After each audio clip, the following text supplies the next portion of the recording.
کیا کبھی آپ نے اپنے دل سے یہ سوال کیا ہے کہ اصلی سکون آخر آتا کہاں سے ہے اور ڈر ختم کیسے ہوتا ہے؟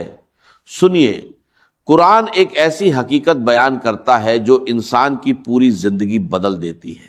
جو لوگ اللہ پر ایمان لائے اور انہوں نے کہا کہ ہمارا رب اللہ ہے، پھر وہ اس بات پر جم گئے تو ان پر فرشتوں کا نزول ہوتا ہے اور ان سے کہا جاتا ہے نہ کوئی غم کرو، نہ کوئی خوف رکھو، بلکہ خوشیاں مناؤ اس جنت کی جس کا تم سے وعدہ کیا گیا تھا۔ جب انسان کے دل کو یہ اطمینان حاصل ہو جاتا ہے کہ میرا رب اللہ ہے، ربی اللہ، تو پھر اس کے لیے نہ کوئی کھٹکا رہتا ہے، نہ کوئی خطرہ، نہ کوئی خوف، نہ کوئی حزن، کیونکہ وہ جان لیتا ہے کہ جو کچھ بھی ہو رہا ہے اللہ کے اذن سے ہو رہا ہے، اور اللہ کے اذن کے بغیر تو ایک پتا تک نہیں ہلتا۔ یہ کائنات کوئی اندھی اور باہری طاقت نہیں ہے جس سے انسان خوف کھائے، بلکہ اسے چلانے والا ایک سمیع اور بصیر خدا ہے۔ وہ جو میرا دوست ہے، میرا ولی ہے، اللہ ولی المومنین ہے، ایمان والوں کا ساتھی ہے، ان کا مددگار ہے، ان کا حمایتی ہے۔ ذرا سوچئے، جسے یقین ہو جائے کہ اللہ میرا مددگار ہے، اللہ میرا محافظ ہے، اللہ میرا پشت پناہ ہے، تو کیا اسے کسی کا خوف رہ سکتا ہے؟ میں ایک سادہ سی مثال دیتا ہوں۔ پنجاب کے دیہات کی ایک بڑا چودھری ہوتا ہے اور ایک غریب کسان۔ اس غریب کسان کو ہر وقت یہ ڈر لگا رہتا ہے کہ کہیں کوئی اس کی بھینس کھول کر نہ لے جائے، اس کا بیل چوری نہ ہو جائے۔ لیکن جس کسان کے بارے میں سب کو معلوم ہو کہ بڑا چودھری اس کا دوست ہے، اس کی حفاظت کرتا ہے، تو کیا کوئی اس کی طرف آنکھ اٹھا کر دیکھ سکتا ہے؟ کیا اس کی بھینس کو کوئی ہاتھ لگا سکتا ہے؟ ہرگز نہیں، کیونکہ سب جانتے ہیں وہ اکیلا نہیں ہے۔ تو جب اس چھوٹی سی دنیا کی یہ حقیقت انسان کو سکون دے سکتی ہے تو ذرا تصور کیجئے، اگر دل میں یہ یقین اتر جائے کہ اللہ میرا مددگار ہے اور ہر آن میرے ساتھ ہے، تو پھر کس بات کا خوف؟ کیا کوئی طاقت اللہ سے بڑی ہے؟ کیا کوئی اس کی مرضی کو بدل سکتا ہے؟ کیا کوئی اس کی مشیت کے سامنے کھڑا ہو سکتا ہے؟ ہرگز نہیں۔ یہی وہ بات ہے جو حضور صلی اللہ علیہ وسلم نے فرمائی۔ ایمان کا حاصل یہی ہے کہ اس بات کو اپنے دل میں بسا لو۔ اگر تمام انسان مل کر تمہیں نقصان پہنچانا چاہیں تو نہیں پہنچا سکتے مگر وہی جو اللہ نے لکھ دیا ہو، اور اگر تمام انسان مل کر تمہیں فائدہ پہنچانا چاہیں تو نہیں پہنچا سکتے مگر وہی جو اللہ نے طے کر دیا ہو۔ ذرا غور کیجئے، اگر اس حدیث پر ہمارا دل ٹھہر جائے تو پھر ہمیں کس کا ڈر ہوگا؟ یہ میرا نقصان کر دے گا، وہ میری رپورٹ خراب کر دے گا، کوئی میری ترقی روک دے گا، کوئی میرا راستہ بند کر دے گا، یہ سارے خوف خود بخود ختم ہو جاتے ہیں، کیونکہ پھر انسان جان لیتا ہے کہ دینے والا بھی اللہ ہے، روکنے والا بھی اللہ ہے، اور ہر فیصلے کے پیچھے اسی کی حکمت ہے۔ کیا آپ نے کبھی سوچا ہے کہ انسان کیوں دوسروں کے آگے جھکتا ہے؟ کیوں اپنی عزت نفس کو خود ہی جلیل کرتا ہے؟ کیوں خوشامد کرتا ہے؟ کیوں در در جا کر اپنے آپ کو رسوا کرواتا ہے؟ اس لیے کہ وہ یہ سمجھ بیٹھتا ہے کہ اسی کے ہاتھ میں میرا نفع ہے، اسی کے ہاتھ میں میرا نقصان ہے، وہی فائدہ دے سکتا ہے، وہی ضرر پہنچا سکتا ہے، وہی میری ضرورت پوری کر سکتا ہے۔ اور یاد رکھیے، یہی شرک ہے۔ جہاں آپ نے یہ سمجھ لیا کہ غیر اللہ میں کوئی طاقت ہے، وہیں سے شرک شروع ہو جاتا ہے۔ بتوں سے امیدیں اور خدا سے نا امیدی۔ پھر بتائیے، کفر اور شرک میں فرق کیا رہ جاتا ہے؟ کلمہ کیا ہے؟ لا الہ الا اللہ۔ ذرا دل کو ٹھہرا کر اس پر غور کیجئے۔ جب دل اس پر جم جائے تو پھر کوئی طاقت باقی نہیں رہتی۔ یہی وہ حقیقت ہے جسے شیخ عبد القادر جیلانی رحمۃ اللہ علیہ نے اپنی وصیت میں اپنے بیٹے کو سمجھایا۔ لوگ ان کا نام تو جانتے ہیں مگر یہ نہیں جانتے کہ وہ کن بلندیوں تک کیسے پہنچے اور کیا پیغام دے گئے۔ اے میرے بچے، یہ ایسی عجیب نصیحت ہے کہ اگر قرآن بعد میں نازل ہوتا تو یہ بھی اس میں شامل ہوتی۔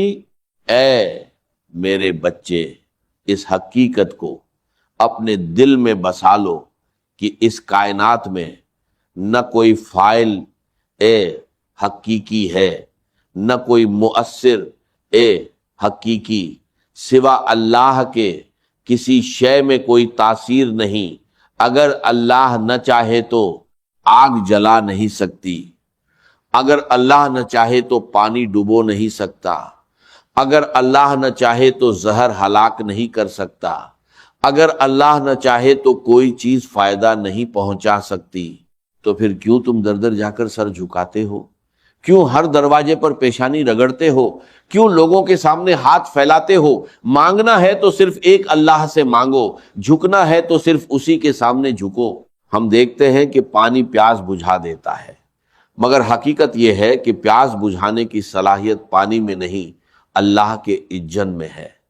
ہم سمجھتے ہیں کہ کھانا بھوک مٹا دیتا ہے، مگر بھوک مٹانے کی تاثیر کھانے میں نہیں، اللہ کے حکم میں ہے۔ اصل نظر رب پر ہونی چاہیے۔ حضرت موسیٰ علیہ السلام کا واقعہ یاد کیجئے، سامنے سمندر، پیچھے فرعون کا لشکر، قوم گھبرا اٹھی کہ اب تو ہم پکڑے گئے۔ ایسے وقت میں موسیٰ علیہ السلام نے فرمایا، ہرگز نہیں، میرے ساتھ میرا رب ہے، وہی راستہ دے گا۔ ذرا سوچئے، نہ آگے راہ نہ پیچھے بچاؤ، پھر بھی یقین قائم۔ یہی ایمان بالغیب ہے کہ جب کوئی سہارا نہ ہو تب بھی دل اللہ پر ٹکا رہے۔ اگر یقین وسائل پر ہو تو وہ ایمان نہیں، اور جب کچھ بھی نہ ہو مگر دل کہے اللہ کافری ہے، وہی اصلی ایمان ہے۔ اللہ مسبب الاسباب ہے، وہ کسی ذریعے کا محتاج نہیں بلکہ تمام ذرائع اسی کے محتاج ہیں۔ تو اس وقت جب کوئی راستہ نظر نہ آئے، وہی اصل امتحان ہوتا ہے، اور وہیں سے اصلی ایمان کی پہچان ہوتی ہے۔ راستہ کہاں تھا؟ سامنے سمندر تھا اور پیچھے سے لشکر آ چکا تھا۔ اب ذرا سوچئے، ایمان کی باتیں کرنا آسان ہے، یہ کہنا بھی آسان ہے کہ تم جہاں کہیں بھی ہو اللہ تمہارے ساتھ ہے، لیکن جب اس بات کا یقین دل میں اتر جائے تو زمین اور آسمان کا فرق پیدا ہو جاتا ہے۔ یہی منظر حضور صلی اللہ علیہ وسلم کے ساتھ بھی پیش آیا۔ غار میں چھپے ہوئے ہیں، ایک طرف محمد الرسول اللہ صلی اللہ علیہ وسلم اور دوسری طرف ان کے جھانثار یار حضرت ابو بکر صدیق رضی اللہ تعالی عنہ۔ علامہ اقبال نے حضرت ابو بکر کی شان میں کچھ اشعار کہے، لیکن حقیقت یہ ہے کہ کتنی ہی لمبی نظمیں، کتنے ہی قصیدے ان کی عظمت کا حق ادا نہیں کر سکتے۔ ان کی ہمت، ان کی استقامت اس امت کے لیے ویسے ہی ہے جیسے بارش سے زمین سرسبزر ہو جاتی ہے۔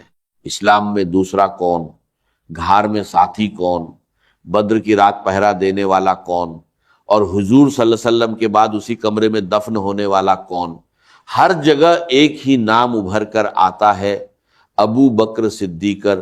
اکثر یہ بحث کی جاتی ہے کہ سب سے پہلے ایمان کون لایا، حضرت علی یا حضرت ابو بکر، مگر علماء نے اس کو کتنی خوبصورتی سے سمجھایا کہ آزاد مردوں میں سب سے پہلے ابو بکر، بچوں میں سب سے پہلے علی، خواتین میں سب سے پہلے علی، پہلے خدیجہ، اور غلاموں میں سب سے پہلے زید، یعنی ہر ایک اپنے درجے میں اول ہے۔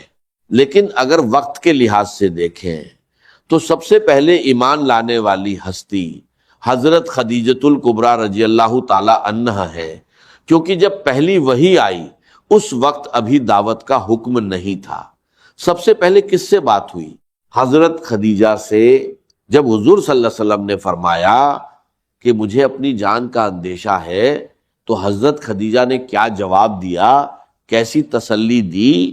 انہوں نے عرض کیا، ہرگز نہیں، اللہ آپ کو رسوا نہیں کرے گا، آپ غریبوں کے ہمدرد ہیں، مسکینوں کا سہارا ہیں، بیواؤں کی کفالت کرتے ہیں، مسافروں کی خدمت کرتے ہیں، اللہ آپ کو کبھی ضائع نہیں کرے گا۔ یہ یقین تھا، ایک مومنہ کے دل کا یقین۔